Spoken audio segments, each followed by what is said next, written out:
Hi, Ren. I hope you're doing well. Here is the agenda that we had for today. And the reading, I believe, is in your classroom, chapter 18, section 3.2, with the assignment that's in there as well. And you answered the bell ringer question already, about whose advice would you seek out? Thanks for doing that. So here's the reading that we have, and here is the assignment that is assigned to you. This is from chapter 18, section 3.2, and it's going to look like this for you. It's about Pakistan's changing government. As we read through this, some of the talking points that we discussed were military dictatorships and some of the rights and liberties that they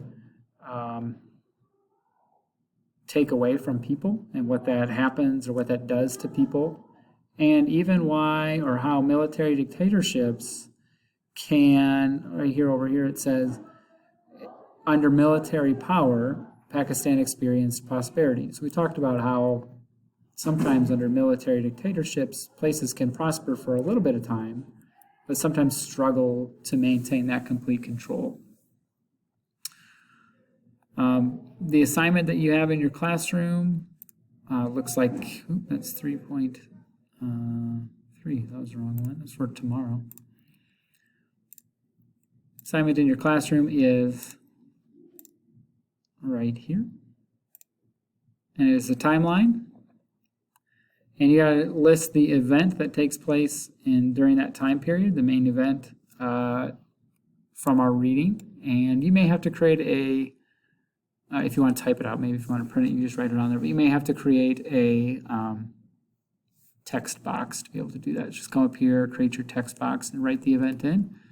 Then on the back side of the second page here, there are 4 questions to answer. And you should be able to, yep, it's all one big text box. You should be able to type right on the lines there.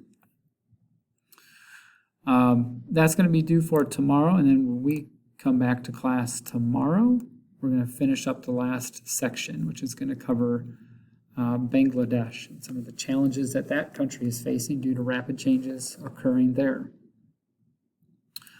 Thank you for your hard work. Please let me know if you have any questions, and I'll do my best to help you out. Have a great day.